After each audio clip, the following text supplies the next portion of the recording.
Bam. Bam. Bam. Bam. Bam. We are live. Hello. We're back, everybody. This is About Movies with Cory and Isaac. That wasn't the... I know. What was our traditional intro? Hello, everyone. I'm yeah. Cory. And I'm Isaac. And we're going to talk about movies. There we go. Feels much better. Yeah, it's been a while because Isaac just recently returned from Austria. You probably heard in the last one. Yeah, I was doing some field reporting there for the Vienna International Film Festival on the groundwork for About Movies, interviewing stars and stuff. Yeah, yeah, that's exactly what I was doing, but here at home. Yeah, we've been hard at work, so we get a lot of high quality content coming your way now that we're both back from those ventures. Getting some promotion from Brad Pitt and others, famous people all over the world, talking about movies with Cory and Isaac. It's been a blast. It has. So thank you guys for all the love and support. We just passed our 1 millionth listener. We're going to be putting out our t-shirts later today. Yeah. And this is my full-time job now. So yeah, we're making six figures somehow. I don't know if that's even possible, but we're doing it. We're reaching the impossible. So in the midst of that, we did also see a movie. We saw Ad Astra a couple days ago. Yeah, we did. It was all right. Yeah. We have some differing opinions, I think. We have some it'll be an interesting conversation. We're going to chat about the movie, talk about sci-fi, whatever the genre of the movie is exactly. It's kind of hard to pin down a little bit, but we'll see where that goes. We indeed will. And maybe we'll get a little bit more of a, debate going. Yeah, I think a debate would be cool. Yeah, I do too. Play some devil's advocate. We've been pretty nice to each other so far on this. It's time to go for the throat, I think. Yeah. It's time to show that how much we really hate each other. Survivor podcast edition. Here. Exactly. Yeah. Oh, and also before we get into the good movies stuff, we just finished creating our About Movies blog. Hell yeah. Very exciting new venture into the medium of text, where we will be posting supplementary material to the podcast is kind of the idea. Yeah. We both like to write about movies, so we decided to put this together today. Right. We both had our own private movie blogs in the past, and so this is the coming together of those. We're going to try to relate it to topics that come up on the podcast, but also just sort of anything that occurs to us in the cinematic medium that we feel like talking about that we don't have time to record an episode about. By now, there's probably going to be some posts on there, so go look that up, check that out, and maybe follow, because there is a follow option on there. It's aboutmoviesci.wordpress.com, right? Yeah. We're using wordpress.com, not .org, because we don't want to pay for a domain name. They don't have to know that, though. Yeah. Well, once we actually are making six figures, we'll pay for the .org. And for the podcast storage space.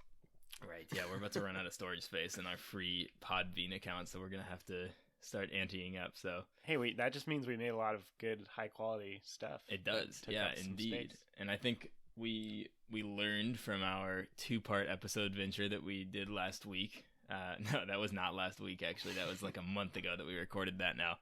Yeah. It was a nice little, I think, experimental episode, but I think we're going to try to be back on a more regular release schedule. Now that there's no more out of the country adventuring to do. So, without further ado, shall we dive into the meat of this episode? Ad Astra. James Gray directed the film. He's also directed The Immigrant and most recently Lost City of Z. Kind of some under the radar ones, but he also co-wrote the movie with Ethan Gross, who worked on Fringe for 3 seasons, which is interesting. I've never watched Fringe, but neither did I. I know it had sort of a cult following behind it. So some kind of science fiction-esque related things, like horror-ish science fiction, right? Right. So that brings us to the question is this really a science fiction film? It is set in space, right? So technically it's a science fiction film because it is using technologies that we don't have, or like a future that we don't have access to right now.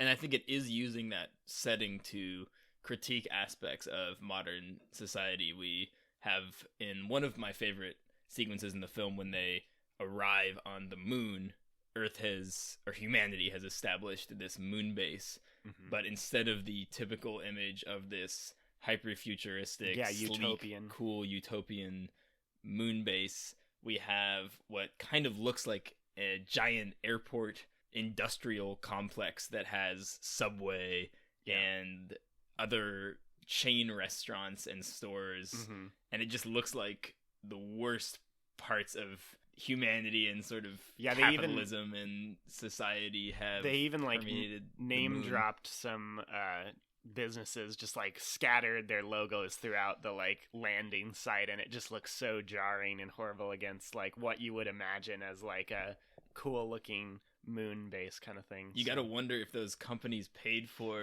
their ad representation in the film, because it definitely doesn't come across in a flattering light. It much more is like, oh my god, there's $5 footlongs on the moon. There's no way to get away from them. Yeah, there's like whatever those like $2 margarita things at Applebee's, they have those on the moon. Good. Yeah. Oh god, yeah, I forgot Applebee's is there. Jesus, that's where I got my first legal drinks when I turned 21. Nice. Was their $1 margaritas on the moon? Wow, that's crazy. I wish on the moon. Actually, no, I don't. That'd be soul crushing. Let's bring it back. So what I think where we were trying to go with that is, even though it's technically science fiction set in space and on the moon and on Mars and etc., it's also more so just a setting for a nuanced yet typical story looking into the psyche of a man estranged from his father. Right, yeah. It is a very personal film. For all the time it spends with shots of big space vistas and long distance, light years away journeys, it really is a tale about the mental state of Brad Pitt's character, Roy McBride. Yeah.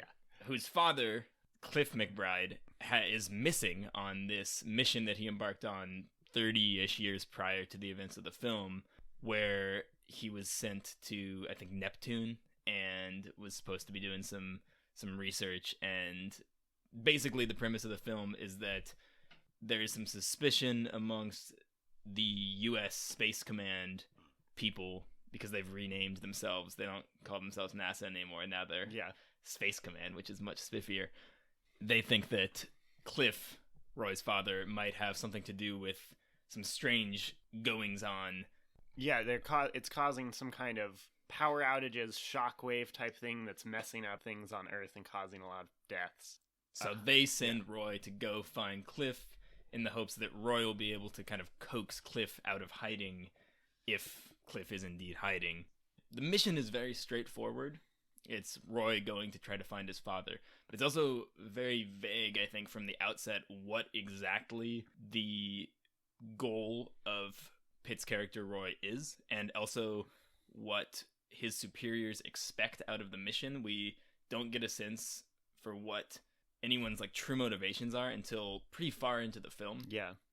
Which is an interesting aspect, I think, that keeps you engaged for a while as you just sort of piece together what anyone wants out of this whole thing. Yeah, it's like, as we're progressing along in the story, you can kind of read it as just the normal course of events going on, and the government people telling Brad Pitt's character what he needs to do, the mission, etc. But at the same time, even he has a bit of suspicion, and it becomes clear later in the movie that those suspicions are sensical. It makes sense why he has those, because there's these slight things that they're doing, the way that they are giving him information, the way that they're having him approach it. He's really only going to record a message, basically, to send. Like, he doesn't get to be involved in the goings-on at all, and that later leads to kind of a breaking point, which we'll get to a little bit later, I think. Mm-hmm. The overarching structure of the film, we have probably 2/3 of it devoted to Brad Pitt getting from Earth to Mars, where he has to be in order to send this long distance I'd message. say that maybe is only about half, because I feel Maybe like half. the end is fairly long. I think I say 2/3 because it's most of the story already. Yeah, I can see the 1, 2, 3 kind of, because there's 3 different travel instances in the movie.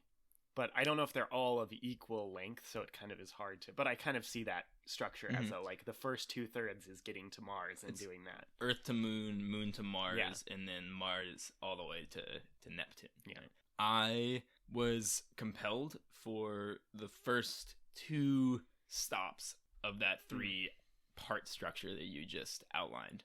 The whole journey from Earth to the Moon and the Moon to Mars is fascinating, both because of how well realized the near future world is. There's this civilian trips to the moon, and you get to see how that whole system operates, and it feels very realistically imagined. And then the whole ordeal on the moon is this kind of soul-crushing experience where you see Applebee's like we were talking about before, and there's this kind of exciting, kind of pointless chase across the moon dunes. And then you finally have Brad Pitt getting all the way to Mars, which entails some interesting interactions with Donald Sutherland's character, Colonel Pruitt, who is this guide of sorts that is sent by the Space Command to accompany Pitt, and who also knows his father. So there's this cryptic messaging that Pruitt... Yeah, I think he's kind of there to incite some doubt into McBride's mission-driven attitude. And he already has, like we said, there's a hint of suspicion that is a little hard, you kind of have to reach to see initially. He's very into the mindset of following the mission at hand, but Colonel Pruitt plants that seed of doubt even further on the moon. We get a little more of that, and so that's kind of his role in there. Yeah, and I think that gets at what I was trying to get at. You have Roy McBride set up as this very mission-driven and loyal character at the beginning of the film, right? He embarks on this mission for Space Command. He feels like it's his duty to do so. He does not waver for most of those first 2 beats in terms of just his tunnel vision forward to accomplish this goal of sending this message to his father like they want him to. Oh, and related to that, besides the fact that he is related to Tommy Lee Jones' character, Clifford McBride, the other reason why they choose him and think he'll fit the mission is that in all of his stressful goings on, in the first scene, he falls off of a space station onto Earth. And during that whole stressful ordeal, his heart rate never increases to a stress-related amount. He's very calm in every situation that he's put in. Right, he's renowned around Space Command for his flying colors on these automated psychological well-being tests that Space Command uses to check up on them every once in a while, basically. But we see very clearly, even from the opening moments of the film, that there's some underlying mental struggles going on very clearly for Roy's character, that he is not entirely just content golden boy for Space Command going out to accomplish all their goals. He has underlying psychological traumas that he's seemingly keeping under wraps or grappling with in a way that is not elevating his heart rate. And so the whole first 2 beats of the movie where he's driven by this mission, I found myself really waiting to see how those underlying traumas were going to creep in and affect him, because it's made clear from the outset that they're going to be important. So that kept me pretty compelled for those first 2 parts of the film, waiting for the true character of Roy to emerge from this calm, cool exterior. Then you hit this major turning point that is either 2/3 or half of the way through the film. That is where Roy kind of breaks. And so here, to just spoil the movie, if you haven't seen it, we have Roy send his message to his father, and then as soon as that message seems to go through, Space Command just completely shuts him out of any ongoing interactions. Yeah, they don't even let him know if it fully sent through, but he can definitely tell. Right, he can tell that the message succeeded because of the reactions of the other Space Command people, but they're like, okay, we don't need you anymore, you can go home now, basically.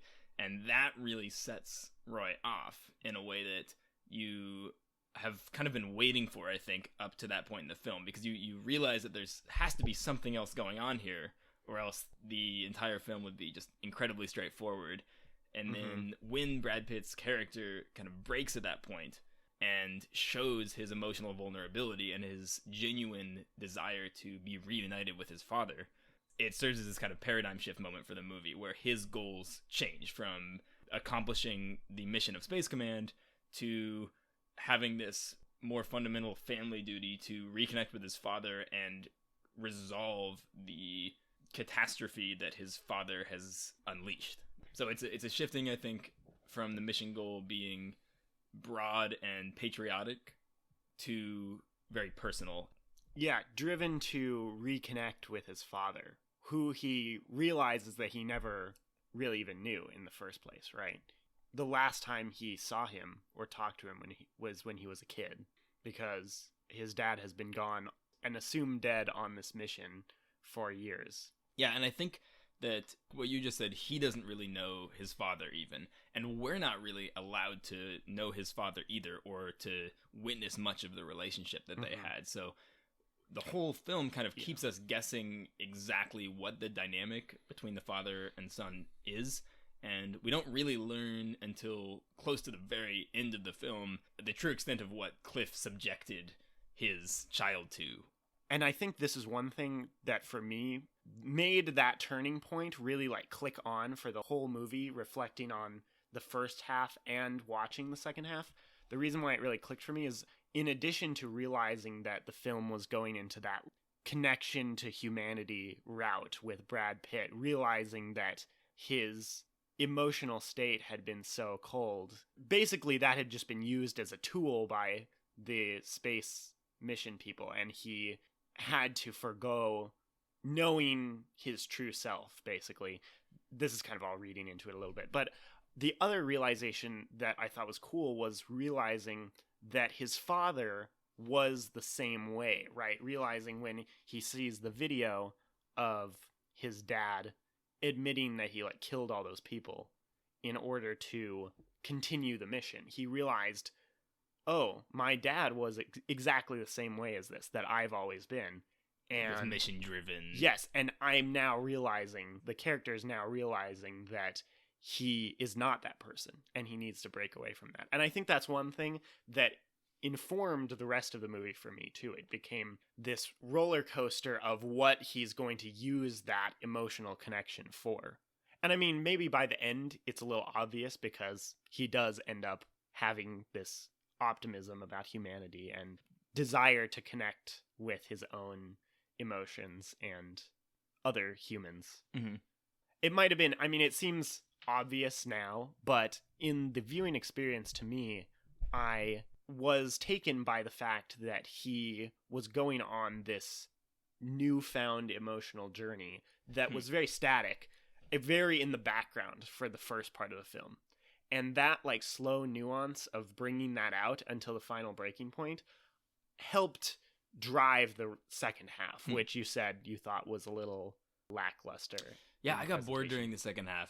So first of all, the broad arc that you just described of Roy's realization that he needs to break away from the ways of his father, I thought that aspect of the film worked well. Like, I agree that there was this nice turning point where you realize along with Roy what he kind of needs to do to feel content and at ease with, himself.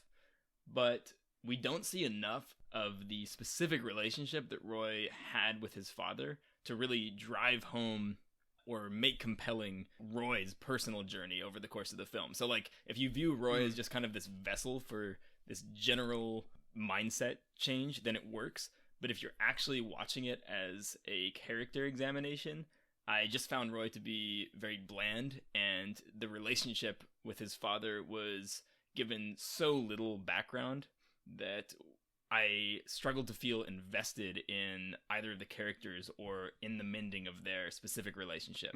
So when the film made that shift, that click as you call it, I liked the click, and then everything that came after it, I was just kind of bored with, because I felt like the major realization had already been made, and now we were just kind of going through the motions to get there, but with a pair of characters that I was not invested in.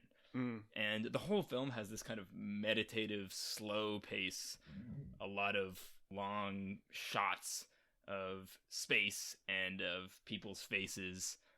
It really lets you take in the journey, right? It's this sort of not about the destination kind of idea, where it's really about how long it takes Brad Pitt's character Roy to get from Earth all the way to Neptune, right? It's turning physical the whole experience of reconnecting with a distanced family member.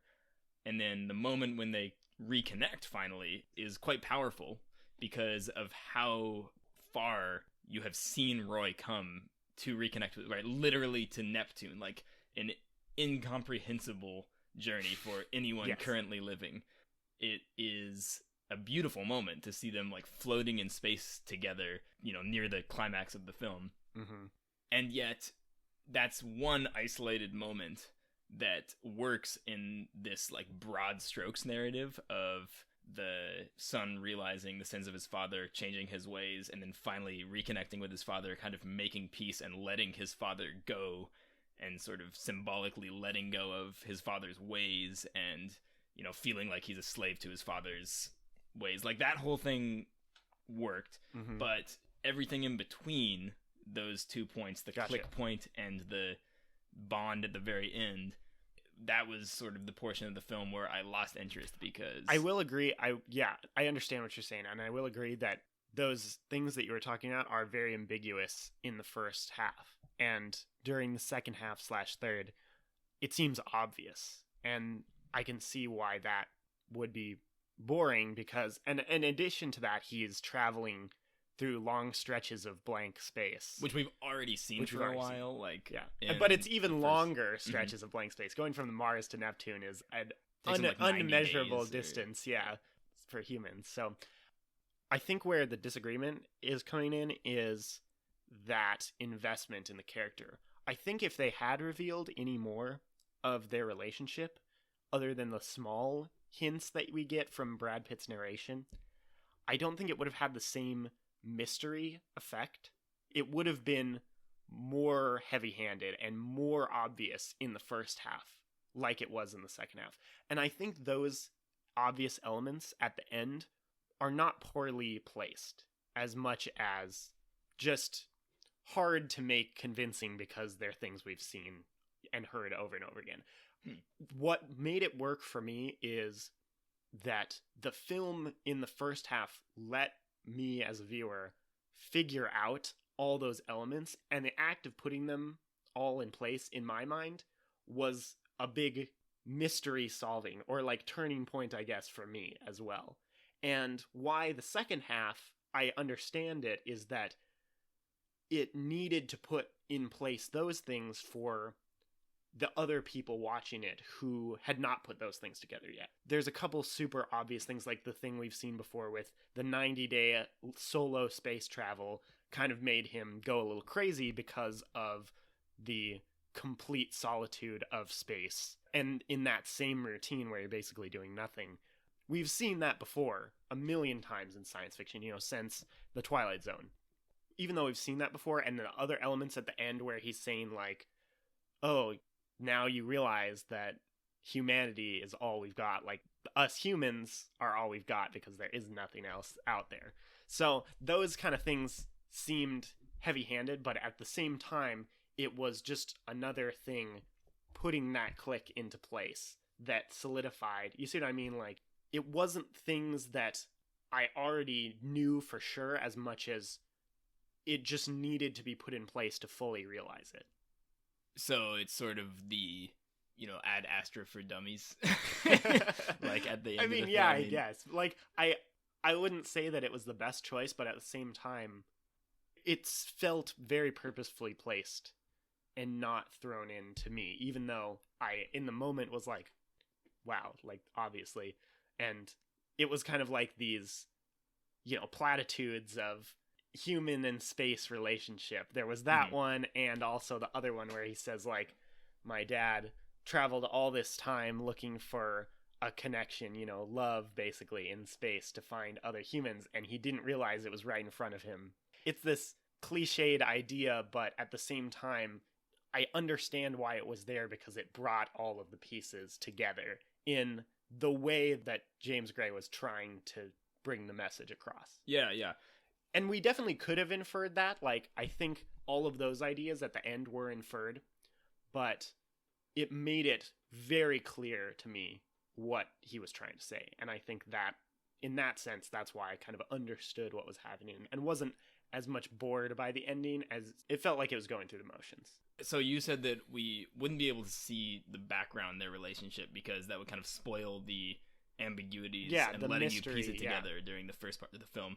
But then once the click has happened, as you have coined the term, and Brad Pitt has realized his goal and just needs to get to Neptune, I think it would have helped me if at that point we got some context. Instead, we get this long journey to Neptune where he goes through this test of his will as he journeys by himself for 90 days and kind of comes apart at the seams because he's all alone. That whole sequence felt very disconnected from the rest of the film to me, kind of like you said, we've seen that idea happen so many times before, and it just wasn't done notably enough here to warrant its inclusion. I think I could have maybe gotten behind the climax and the whole reconnection of the father and son more if instead of that whole isolation sequence we saw Roy grappling with memories of his, father's past sins, or maybe just had gotten a little bit more context about the characters and their relationship so that when they actually reconnect at the end,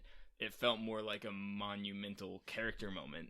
It felt like a monumental symbolic moment, but it just didn't feel like there was much specific to these characters that I cared about. Like, it didn't feel like a powerful moment when they found each other again, because I just didn't feel like I knew them, if that makes sense. Which, to me, even though it was definitely an imperfect film, it struck the right amount of balance, as ambiguous in the first half and revealing in the second half. But I would worry that any more revealing in the end would have been just too much. Had we, after that midpoint, started seeing like concrete flashbacks of their relationship, to me that seems even more cliched in a filmmaking standpoint than a heavy-handed narration from Brad Pitt. Because that's really the only reaching back we get, right? We're not seeing a lot of literal memories as much as little flashes of pictures and the thoughts going through McBride's head. Which is an admittedly realistic way to depict recalling past traumas. Yeah, you're not... So I see your point there. That kind of flashes images and, thoughts and feelings instead of like elongated recollections. Yeah, and maybe it's because, in relation to that, maybe it's because he didn't so much have a single event of trauma that he replays in his head over and over again, which, would make sense for like a concrete vision, would make more sense for like a single point of trauma. It's more of just the entire scope of his relationship with his father and with other future connections like his wife. It's not a single instance of break. Those are a vast array of little bits and pieces that happen mostly in his mind, and to the outside world is probably just him being his usual self, his calm and cold and unwilling to come out of that. I buy that. I was still kind of bored during the second half of the movie. Yeah, and maybe it's just because there wasn't a way that they could think of to bring out those more interesting visual and character ideas without making it so in your face.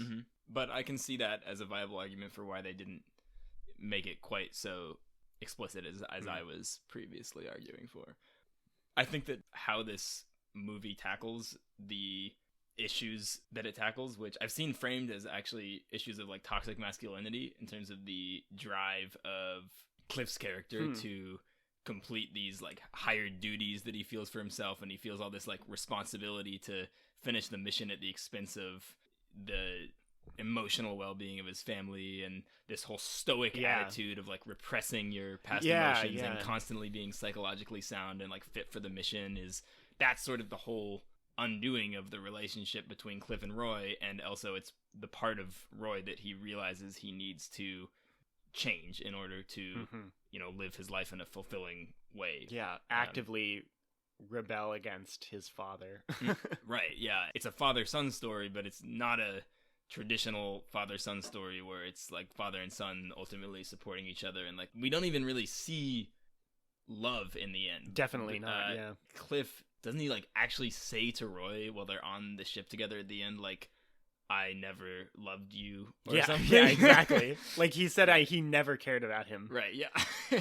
And then Roy tries to take him home, and Cliff just wants to slip away into space and like be done with it, more or less. Like Cliff has really no interest in the kind of redemption that Roy is hoping for. Exactly. And we don't see that resolved, and that's kind of a ballsy move for a movie relationship that doesn't resolve that central conflict. Instead, the message is very much like Roy needs to just let this go, and he needs to realize what the healthier option is. Yeah, he got his chance to face it face to face, and then use that to let go of it.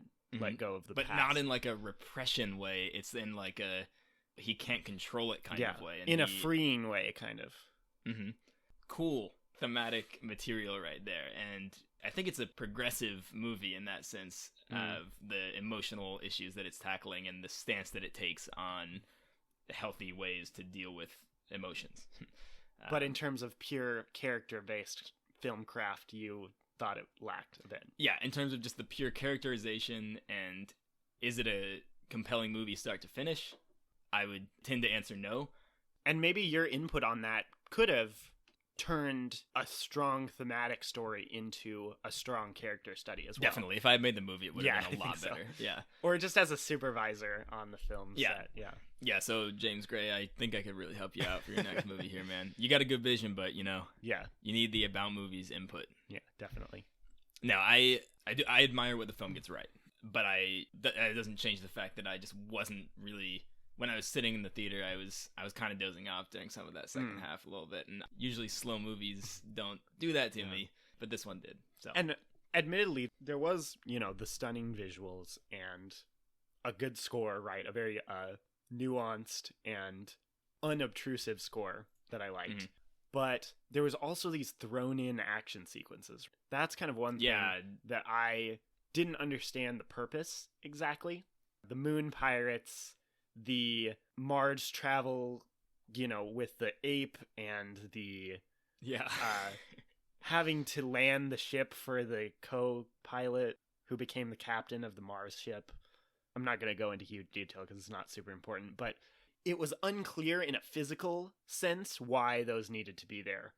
It kind of made sense for a thematic sense, right? He says, I mean, honestly, it doesn't, because I still don't understand the sequence where he was saying, I've seen that rage in my father and I've seen that rage in me. Because there's no moment, besides, I guess, the dad killing everyone. Right, he's talking about the rabid ape. Yeah, the rabid ape.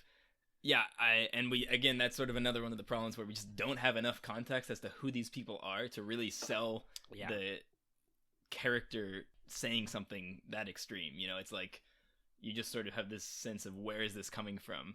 I agree, that whole sequence left me feeling a little bit like, why did I just watch? I mean, it was kind of a tense sequence. But exactly, but for no real effect on the story. Yeah, and it feels very much like they just had to manufacture some conflict or... Yeah, it's easy to see why those are irrelevant when you know that the plot and story would not have changed without those sequences. Yeah, very much not. In fact, the ship landing scene is sort of a especially weird one because that comes well into the film, and it's just this moment of like Roy flexing his ability to like stay calm, cool, and collected in a intense situation that he could not be blamed for panicking in, more or less, which is like an admirable quality, but I just don't quite see how it adds to the arc of his acceptance of his emotions and his need to like break away from that calm, cool exterior that he possessed. Other than the fact that I guess he knows those things exist, rage and fear, but he has yet to feel them or something. He has yet to express them, maybe. It wasn't clear. It's unclear. I agree. And then same with like the pirate chase scene on the moon. Other than really giving you a good laugh for how absolutely useless the armed Space Command escort is, it really serves no purpose whatsoever. Yeah. But dang, those guys went down quick. They see the pirates, and then within like 30 seconds, all 8 or whatever of the armed troops that are supposed to be protecting Roy are just completely annihilated. They don't even like get a shot off at him. It's really comical. Yeah, and they're basically just like, we could use some backup right now. And then they start dying, and they're like, we could really use some backup right now. And then nothing else happens. They just all die. Right, and then Roy just has to like completely do everything. Yeah. They're just very traditional stops on the hero's journey. Yeah, I guess it's like Odysseus in a way. Well, you know, I know this movie went back in for reshoots due to not testing well. Gotta wonder if some of these exciting, tense sequences were what the studio insisted were included in order to sell the movie, more or less. They put in a couple extra million to put some more animation in there to make people interested. Yeah, space pirates and crazy monkeys. Yeah. Come watch the movie. We should get in one of those test audience things. That'd be fun. That'd be fun. Yeah. I don't think you're allowed to talk about it at all. Like, we wouldn't be able to do a podcast episode about a test screening. But you could, wait, not even like after the actual Probably after the fact, actually. Okay. Yeah, probably after the fact. But it'd be fun to just like talk to or like give feedback to the filmmakers. Yeah, it would. It would. Yeah. I mean, besides them listening to about movies with Cory and Isaac. Right. Which I'm sure they do. Yeah. James, I know you're listening, man. I'm sorry. Nothing personal. Yeah. So, where does Ad Astra fit in to the broader context of the modern epic space movie? I think it's really interesting that you brought that up because there's a lot of films in the 2010s, space related, that fit this same theme of not using space as a unknown scary setting and using it for more human realistic settings. The examples we came up with here are Interstellar, Gravity, and The Martian. Interesting examples that, similarly to Ad Astra, display that we as a society are really close to branching out into space, realistically. It's no longer a vision of the future that has all these crazy futuristic technologies and crazy space battles, ships with guns and shields and fighting aliens and things like that. Like, they're set in more realistic scenarios that we could literally see happening. Mm-hmm. Yeah, we don't even see movies like Alien coming out anymore, or at least not coming out and being successful, right? Where space is treated as this nefarious, unknown entity that invades waging war on humanity. Right, yeah. Instead, Interstellar, The Martian, Gravity being these big 3, well-received and extremely financially lucrative space movies from the 2010s, all of which depict this semi-realistic near-future setting that you just described, and all of which, instead of treating space as this total unknown, with the possible exception of Interstellar, which I'll come back to in a second, they treat space as this place that has been already somewhat explored by humans, and it takes these very traditional, in the case of The Martian and Gravity, these very traditional survival stories and just puts them in space, basically. Mm-hmm. So space isn't an unknown, it's just like another place where things can go wrong. In Interstellar, although it's not a traditional survival story, and it definitely, I think, depicts more of that vast unknown of classic epic science fiction a la like 2001, it still depicts the ultimate comprehension of the vast unknown by Matthew McConaughey's character, right? He's able to sort of leverage the black hole craziness in order to, like, he understands it to an extent at the end. The story becomes very personal. It really ties back into his character. It's not so much about the incomprehensibility of space. Like in 2001, yeah. Like in 2001, which instead ends, obviously, on this very famous and extremely ambiguous image of, you know, the floating space baby and all the stuff with the obelisk that is just never explained. We have a whole lot that is left totally incomprehensible in that movie. And even going back to the movie Contact, which I know you haven't seen, but that's from 1997. It has Jodie Foster and McConaughey again. That film is, you know, it almost feels like a transition between those two modes of thinking about space, because we have this near future that is imagined that feels fairly grounded, and the premise is that they're trying to contact aliens. by the end of the film, we have branched out into territory of incomprehensible extraterrestrial beings that are on a higher plane of consciousness, kind of. That feels like it's a foot in both pools. Is that the saying? I don't know. No, that's definitely not. It feels like it's halfway between those two ways of thinking about space. And also, in contrast to all of these, we are not getting the melodrama action that we see in movies like Star Wars and Guardians of the Galaxy, right? This over-the-top, very alien-looking future, even if it's rooted in... Long time ago, actually. Sorry, go on. Even if it's rooted in stories that we know, epic heroes' journeys and tales of redemption, things like that, they are arguably more fantasy than sci-fi, right? Mm-hmm. That's kind of where we landed on that. We see those as outside of the more realistic modern approach to making movies in space. And all of these also have very easy to see visions of Earth, right? Even though all of these movies involve us already having been in space. You mean for a excluding little bit. Like Star Wars and Guardians? Excluding Star Wars and Guardians, right? All the movies that were, Interstellar, The Martian, Gravity, and then in addition to that, Contact, WALL-E, First Man, and Moon. All of these films that we wrote down, they all, even though we've been in space for a little bit, are visions of Earth that are currently or in the future seemingly realistic. You can kind of see them from here. Yes, right? Exactly. You can see them from here because it's just in the future where we have made that technology to get off of Earth more than to the moon and back, right? Yeah.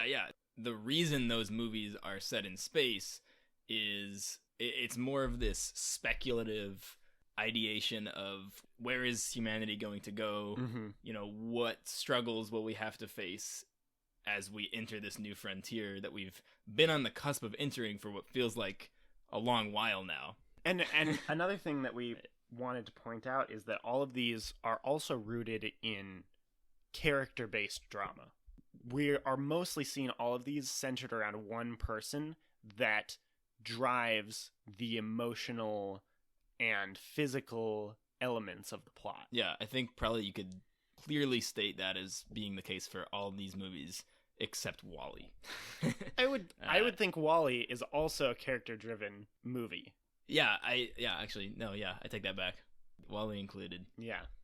I'm not gonna undersell that little robot. He has the entire emotional weight on the film on his shoulders. I love WALL-E. Great movie. Honestly, might be the best of all those. Yeah, Gravity is pretty close up there too. Gravity's good. Yeah. Almost as good as Star Wars: The Last Jedi. Mm-hmm. Oh, we could have a whole conversation about that. Yeah, that when that initially came out, we butted heads for sure. We had a good talk. Pretty much opposites on that. Anyway, so why then our audience is not responding as well to ideas of horror set in space or horror and thriller set in space, kind of like Prometheus, Alien? Why is that not going over as well in modern times? Well, it's a bit dated to think of space as being this total incomprehensible unknown that's just out there to get us. Or I don't think it is dated to think of space that way. Space is still this complete unknown. Who the hell knows what's out there? Probably xenomorphs. But I think that a lot of the appeal of these space movies that are doing really big business, The Martian, Interstellar, and Gravity, are this fascination that we have with where we might actually be able to go if we branch out into space and begin that whole process of, reaching beyond the limits of our planet. It's a place that we've been stuck at for a while, right? We got to the moon and we're still looking back on that one in First Man, but people aren't as interested in looking back like that or looking far into the future, because it really feels like you said, that we're on the forefront of this really important moment. This moment that we're about to embark on, we hope, is what is enthralling society right now. People are going to the movies to experience it because we're really not experiencing it in this present moment where there's so much else going on to deal with just at home. That is the form of escape that people go for now, because it feels like, hey, maybe if we redirect ourselves on the right path, we can actually get here to like this point where we do what Matt Damon is doing and grow potatoes in space. And I think that was interesting also, considering for the movie First Man, I know you said that didn't go over well box financially, office. Yeah, no. And even though I haven't seen it, it's very interesting and appealing to me that it is framed as a personal goal for Neil Armstrong rather than this like societal goal, because that's how it's always been seen, right? It's this huge step for mankind, but it's also a personal journey. And I think that's something that reads well with modern audiences, right? Relating the act of going into space, which is huge for all of the citizens of Earth to be able to get normal people into space in the future, right? Non-trained astronauts, things like that. Getting people into space is not only something that works on a societal level, but also a personal level. Yeah, and I wonder if maybe that movie not performing as well has more to do with exhaustion of general audiences with the white man biopic. Probably. Possibly. Yeah. Anything else we want to talk about? Anything come to your mind? No, my mind's completely Let's empty. Rank our favorite James Gray films. Okay. You saw The Lost City of Z, I did. yeah? I thought it was a little better than Ad Astra. I think in terms of all of those character elements that you wanted from Ad Astra, I think those are in The Lost City of Z as well. We get a very holistic view of this character before he starts this journey to the end. Well, I'll have to see it. I think you'd like it. It's kind of an understated epic. It's not about, oh my gosh, they made this crazy journey. Wow, that was so cool to see. It's about this character transformation that happens. Which sounds on the surface very similar to Ad Astra. You know, it's an understated epic. You can definitely see the similarities. Using the epic journey as more of an exploration of personal character growth than as a grand, Lord of the Rings odyssey through a foreign land. It's cool that a studio was willing to pour $100 million into what is ultimately such a quiet and understated effort, despite the best efforts to push the space pirate action sequence. Yeah. So yeah. Good call there. It was. Well, I think that about wraps up our discussion. I think that was solid. I think it was. Good. Yeah. I am curious to hear the thoughts of anyone who would like to share them as to whether they agree with our characterization of the modern science fiction genre, whether there's examples that we missed. Yeah, always looking for those.